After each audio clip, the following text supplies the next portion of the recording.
Young Leslie can begin like we normally do with the prayer. Distinguished with your praise. Our Father and our God, we ask for, Lord, that you just remember us.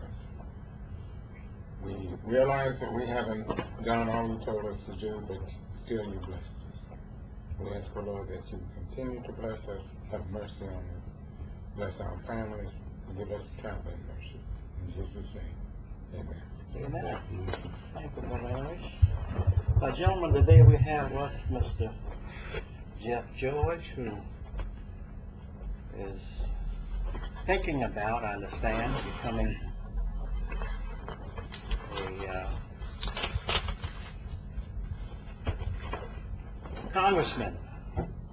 And he wanted to speak with us this afternoon, so we're going to give him the opportunity to address us, and then I understand he wants to address our concerns so that he can hopefully tailor his campaign to take care of those concerns. Hopefully, well, thank you. We're trying to do something a little different. Essentially, my name is Jeff George, and I'm running here as for Congress for the 14th District, which is, of course, Connie Mack's seat currently. And the main thrust of our campaign, of what we're doing, can be summed up with a simple watchword, TIA: transparency, integrity, and accountability. I think the most important thing that we need to change in government is that we need a government that actually represents the people, that is transparent, operates in a transparent manner, and is accountable to the people. Now, of course, every politician says this when they want to get elected. So what we're trying to do is we're trying to do something a little different. With the internet and with video technology being so accessible, what I'm going to do is I'm not just telling you that I'm going to be transparent, I'm putting my money where my mouth is. Not quite 24/7, but as much as I'm up and I'm active, we're broadcasting everything online, and it's being archived online, so that anything that we do, anybody we talk to, any sort of campaign activities that we go through are going to be accountable. You can go back and you can take a look at what we said, what we've done, and the idea is that this isn't just a campaign gimmick. We want to take this show with us to Washington, D.C., and we want to do the same thing there. Now, again, transparency, integrity, and accountability, that is a fundamental foundation of everything that we're doing. And I grew up here in this area. I was born in Ohio originally. I grew up here in Fort Myers and Cape Coral. And I joined the Army at 18. I was in the Army for 3 years as an intelligence analyst. And then on July 29th, 1990, I went on terminal leave. And 2 days later, Iraq invaded Kuwait. So me being the young, gung-ho individual that I was, I promptly re-enlisted to go back into the Army. And of course, we all know what the Army does with volunteers. Instead of being sent to the Gulf, I was sent to Korea for the duration of the war. So I stayed in for another 2 years. After that, I went to trade school here, High Tech North. I took a course in electronics and computers, and I was working in the wireless field throughout the late 90s. And I had the opportunity, I traveled extensively in the military. I was stationed in Germany. I was also stationed in Korea, and I traveled around Europe and around Asia. And then in the wireless business, I had the opportunity to go to South America, to the Middle East, to Africa. Again, I was all over the place in Europe. And that lasted through the .com bubble. And then in 2000, I was rather unceremoniously departed from the telecom business. And after watching all the sharks circle around there, I went into I wrote a book, and then I started my own video production company. And we recently did a documentary in Syria, and that's in a nutshell, that's professionally what I've been up to.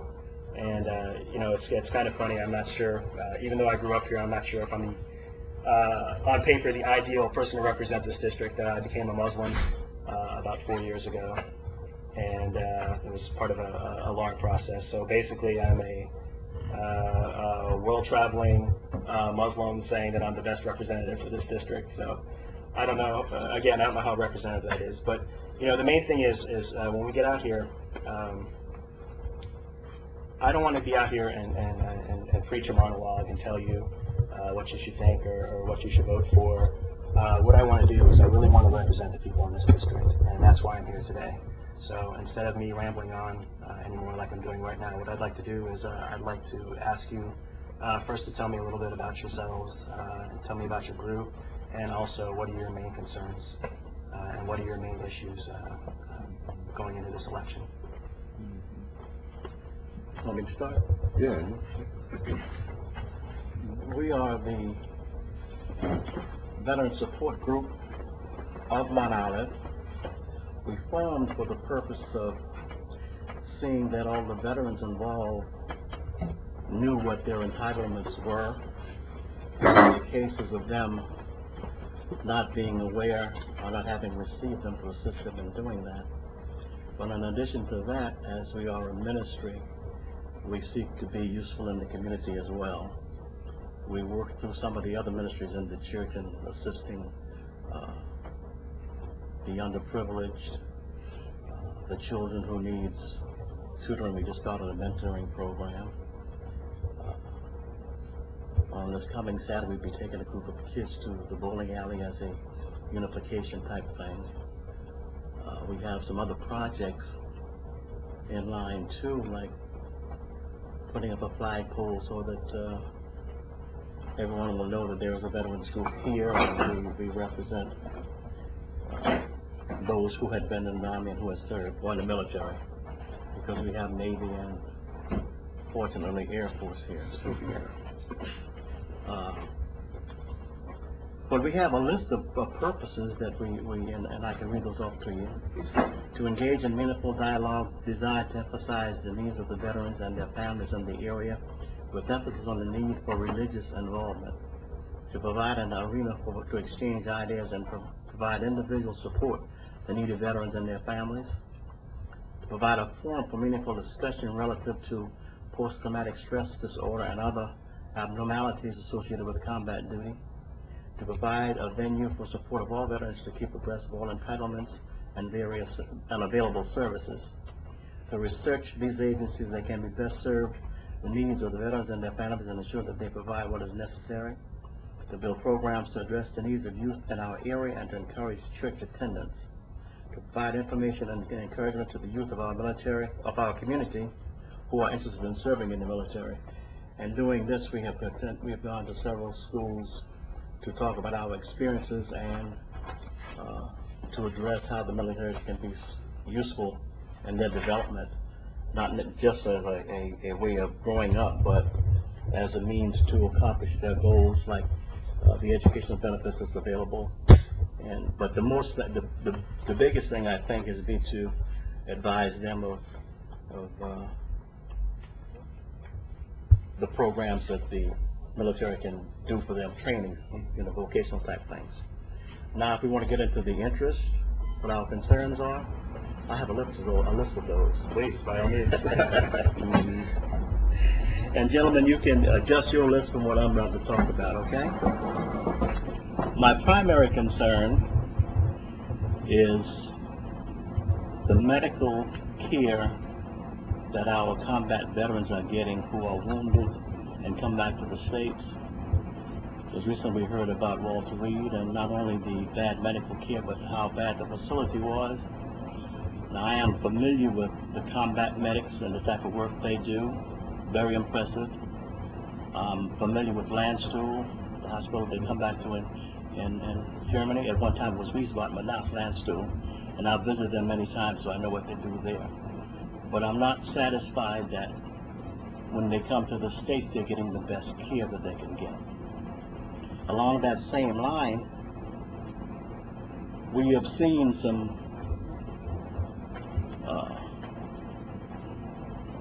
what should we call it? Feel-good type advertisement about, for instance, people who lose their legs and get these fantastic prosthetics that operates like normal legs. But the question is, who is being selected to get them, and are they already available for everybody who needs them? And I don't think that's happening. I don't think there's any accountability there. Thirdly, we have recently heard, and I have been communicating about this before, the number of suicides associated with combat veterans who come back to the States. And I think the primary reason for that is because I'm hearing that a lot of military veterans come back with the post-traumatic stress syndrome, but rather than treating them for that, they downgrade it and call it a personality disorder. And they're being separated. That means that they have no benefits, not even medical. So these are the people who are going back into the community, not being able to operate, not being able to function, and they fall into these bad moods, and that's why they kill themselves. But not only that, those who are not that badly deranged still have problems, and they wind up in our homeless community. And there are many veterans, even going back to the Vietnam era, that they're sitting on the streets, Army discharges in their pockets. Some of them do have benefits, but they don't know how to access those benefits because they haven't had given the information as to how to do this. And we need to get out and take care of those people too. Before you go on to your next point, this is something I know I wasn't, when I got out of the Army in peacetime, after 5 years, there's that strange feeling of somebody going from the military life where basically everything is taken care of for you to going in the civilian world, and just without the post-traumatic stress disorder, without the wartime experience, I mean, that's a little bit jarring in itself. Mm-hmm. So I understand, with the wartime experience, particularly this type of war that's being fought, how difficult that is, and this is something that really frustrates me too, as well. Is we see politicians up there constantly talking about sacrifice and how much support the troops and how much they value these guys, but then once they are out of that troop category for whatever reason or the other, they seem to be forgotten. Exactly. And so my question to you and to all of you, what are some of the things that we can do, both locally, like you're doing here with this group, and also, for my purposes, something that we can take to Washington that we can improve the situation? I think it needs to come up on the agenda in Congress to be openly debated and publicly, so we'll know exactly what's going on, so they can address it openly. My experience with this type of thing is that, yes, they sometimes have hearings, and we get the details of the hearings, but nothing comes of it. And if we leave this uncontrolled, it's going to be even worse for our country than it is now. And it's terrible. We're talking about 200 people a week killing themselves, and for only one purpose, because they came out of the military in bad shape, and we didn't do anything about it. For our general area, I think we need to address, first of all, the people who we know that has come back from the military, and see if there is a problem within their own personalities and if they're getting their medical care. And the subject that's probably the most distasteful is going into the homeless community and find the people that we can help there. We should be able to help all of them, but I'm primarily concerned about those who have been affected by the war, but put them out on the streets. So, like you said, that's a significant portion of the homeless. Yes, I believe it is. I really believe it is. When I've been out there, the times that I've had the opportunity to talk to people out there, I would say the overwhelming majority of homeless that I've talked to are vets, the chronic homeless. Mm-hmm. And that's not including, of course, people who lose their job, living in their car, and that sort of thing. The chronic homeless, I think. Veterans. Well, the first thing that we need to do is we need to bring this topic up again. I mean, the whole idea of homelessness seems to have faded from the political agenda. It's a very real problem. I have the place I'm staying at is off of Linhart, and last night I took a walk from my place there down to the river and back, and I mean, just in that walk I came across 4 or 5 homeless guys. Mm-hmm. Not even going out of my way looking for them. And this is something we need to talk about. This is something we need to address. And it's not going to go away by itself.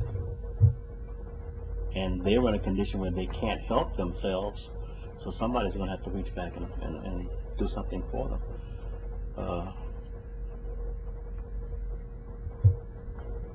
I'm not really sure what the VA is doing for them, or whether the VA is even approaching this particular area, because of what I'm hearing about the VA, they are trying to